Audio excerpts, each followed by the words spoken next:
une relation. Et puis ce sont ses amis, les amis de mon gars qui vont venir me dire, oui, ton gars, il t'aime tout là. Vous pensez que moi, il y a quoi? Je ne fais rien ça. Toi-même, tu es dans l'entourage de mon gars. Si tu viens me dire, mon gars est fan de moi là. Ma chérie, je ne vais même pas croire. Moi-même, je vais voir les actes qu'il pose. Je vais voir son comportement. Et puis, il va croire. Ce n'est pas toi qui vas venir me dire, il est fan de moi et puis il va croire. Quelqu'un qui est fan de toi, là, on sent dans son comportement. On sent dans son comportement. Vous êtes les gars, ils vous maltraitent. Ils se foutent de vous. Ils sont en train de demander l'argent chaque jour. Chaque midi et soir, ils demandent l'argent. Et puis, on vient vous dire, ils sont fans de vous, vous croyez. Mais ce n'est pas possible, quoi. Comment on peut être esclave de l'amour comme ça? Comment on peut être esclave de l'amour? Toi, une femme, même quand tu te laisses être esclave de l'amour, tu es mal barré. Tu es mal barré. En fait, toi, toute ta vie, tu vas connaître que des goumets. Toute ta vie, tu vas connaître que des goumets. Parce que tu ne connais pas ta place. Tu ne connais pas ta place. C'est-à-dire que le profil que tu aimes là, ce n'est pas ton genre. Le genre de mec qui t'attire là, toi, ce n'est pas ton genre. C'est-à-dire ce genre de mec là, ça ne peut pas te rendre heureuse. Jamais. Mais tu ne comprends pas. C'est-à-dire que première expérience, ça ne marche pas. Deuxième expérience, ça ne marche pas. Mais ça doit quand même t'interpeller. C'est ça. Voilà, c'est-à-dire que ça doit t'interpeller quand tu sais que tu es sorti avec Jean. Et que Jean, il était choco. Mais Jean, il aimait l'argent.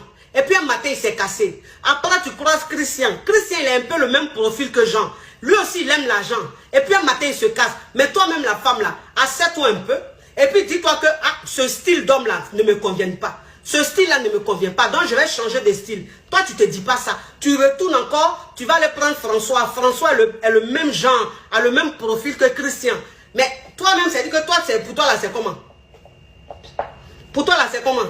C'est-à-dire que toi, on doit te faire un dessin, quoi. On doit te faire un dessin. Revoyez-vous, hein. Revoyez-vous, hein. Franchement, vous avez des comportements, ça fait pitié. Ça, tu es dans ton foyer et que tu vois que tu as affaire à un monstre, ma chérie. Tu prends tes clics et claques, tu t'en vas. Tu vas louer, même si c'est un studio. C'est pas grave, ma chérie.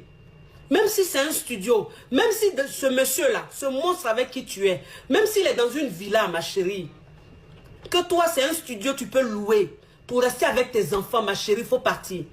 Va louer ton studio. Le plus important, c'est de rester avec tes enfants, quelque part à l'abri. C'est ça le plus important. Dieu va faire. Tu vas te relever et tu seras dans une grande maison. Vous avez compris? Si vous voulez partir, quand vous voulez partir, ne pensez pas où je vais aller vivre. Mais je suis dans une grande maison ici. Je suis dans le climatiseur ici. Je mange tous les jours. Si je m'en vais là, j'allais dormir dans un petit sucre au bois là-bas. Ou bien j'allais dormir dans une petite maison. Les gens vont se moquer de moi. Ils vont dire, mais celle, elle était dans le village aujourd'hui, regarde où elle vit. Ma chérie, il ne faut pas penser à ça. On parle de ta vie. Tu vas rester dans le village là, tu vas mourir, ma chérie. Si tu restes dans le village là, tu vas mourir. Donc c'est pour sauver ta vie. Va dans ta petite chambre. Au moins tu es à l'abri. Tu as compris? L'avenir nous dira. L'avenir nous dira. Peut-être que Dieu va faire, ta vie encore va aller. Dieu va faire, ça va aller. C'est-à-dire que comme tu es avec ce monstre-là, il met la poisse sur toi. Donc ta vie n'avance pas. Parce qu'il ne veut pas que tu avances. C'est ça un homme violent. C'est un monstre. Il y a une jeune fille qui m'a contacté. Une jeune fille qui m'a contacté. Elle dit, coach, je ne comprends pas. Je suis avec un homme, ça fait 2 ans qu'on est ensemble. Il est toujours nerveux.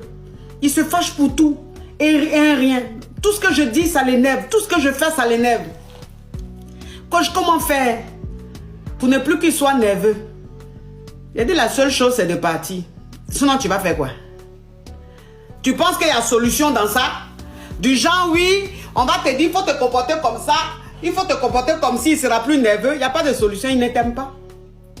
Il n'est pas amoureux. Donc tout ce que tu fais l'énerve. Garçon, quand il n'est pas amoureux, c'est comme ça. Il est de mauvaise humeur. Il est strict. Quand tu passes des moments avec lui, là, tu as l'impression... Toi-même, là, même, ça dit que tellement il est strict, toi-même, tu as peur. Tu as peur de ton gars. Pourtant, il n'est pas strict. Hein. Attends. Au lieu que tu quittes le live, moi-même, je te bloque. Voilà. Au lieu que tu quittes le live, je te bloque. Parce que tu n'es pas appelé ici. Là, je suis avec ma team. Je ne suis pas avec les intrus. Donc les intrus, vous pouvez circuler. Vous pouvez continuer votre chemin ici. Je suis avec ma team. Vous avez compris? Je ne suis pas avec les crabes. Donc les crabes, continuez votre chemin. Je veux qui me marie. Donc il a attrapé mon cœur pour ne pas l'énerver. Il a attrapé mon cœur, son cœur, comme ça il va me marier. Et puis elle reste dans ce genre de relation. Elle reste dans les relations foutaises. Elle reste dans les relations où on ne les considère pas. Parce qu'elles ont trop envie de se marier. Oui, pourquoi même accepter ce genre de choses? Pourquoi accepter ce genre? Parce que moi, vous savez, c'est ce que je dis toujours. Hein. Je dis, il y a des femmes qui sont dans leur mariage. Il y a des femmes qui sont dans leur mariage. Mon mari ne me respecte pas. Mon mari me manque de respect. Il ne me respecte pas, ma chérie. Si ton mari ne te respecte pas, c'est parce que dès le départ, dès le début, tu as laissé faire. On n'a qu'à se dire la vérité. Oui, parce que ça ne sert à rien de se victimiser. Ça ne sert à rien de vouloir se plaindre quand c'est déjà trop tard. C'est-à-dire que, moi, c'est ce que je vous dis toujours. Moi, c'est ce que je vous dis toujours, les femmes. Je dis, quand tu te mets avec un homme, c'est-à-dire que quand tu rencontres un homme, quand tu commences une histoire avec un homme, tu le rééduques. Oui. Un homme, on rééduque un homme comme on éduque un enfant. C'est moi qui dis ça. Parce que l'homme qui est là, s'il y a quelqu'un qui est vite manipulable, c'est lui. Yeah, je n'ai pas pris Kleenex. Attendez, mes amours.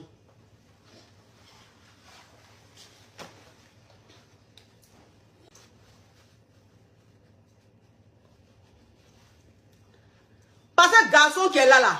Attends, il a bloqué ça.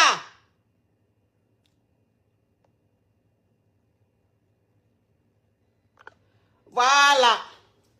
On bloque ça, on n'a pas le temps. On n'a pas le temps des crabes et des microbes. Parce que moi, c'est ce que je vous dis toujours. Je dis, garçon là, on le rééduque. On rééduque garçon. Si tu ne sais pas ça. Parce que garçon qui est là, quand il est dans une relation là, garçon qui est là, quand il est dans une relation là, c'est l'éducation qu'on lui donne là. C'est en fonction de ça qu'il se comporte. Voilà. Donc quand tu te mets avec un homme, quand tu rencontres un homme et que tu te mets avec un homme là, son comportement de bande de cognac, son comportement d'impolitesse là, son comportement de cour commune là, dès le départ, tu dois enlever ça dans ses yeux. Dès le départ, tu enlèves ça dans ses yeux. Mais quand toi-même tu restes là, tu vois que quelqu'un est en train de faire impolitesse, quelqu'un est en train de faire comportement bande de cognac sur toi. Et puis tu es là, tu supportes.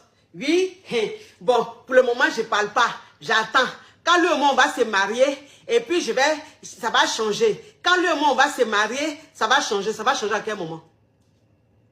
À quel moment ça va changer? À quel moment tu veux que ça change? Tu as laissé faire jusqu'à aujourd'hui, vous êtes mariés là. Vous êtes dans le foyer, maintenant tu es là, tu pleures. Oui, il est impoli, il ne me respecte pas. Mais dès le départ là, où tu veux dire quoi? C'est quand vous êtes mariés, il est devenu impoli, tu mens. Tu t'es voilé la face. Sinon là, depuis vous étiez ensemble là, quand vous n'étiez pas encore mariés là, il était impoli. Quand vous n'êtes pas encore mariés là, il avait le foutaise. Mais tu as voulu tellement te marier, tu as voulu tellement de lui, que tu as fermé les yeux. Et puis c'est maintenant que tu veux te plaindre. Un homme, c'est dès le départ. C'est apprendre où à laisser. C'est dès le départ, c'est apprendre où à laisser. Un homme qui se met avec toi dès le départ, il doit te respecter. Un homme qui se met avec toi, il doit te considérer. On appelle ça l'éducation. Si lui n'a pas reçu l'éducation, toi, tu as lui donné l'éducation. Maintenant, s'il ne veut pas là, qu'il veut rester dans l'impolitesse là, chacun prend son chemin.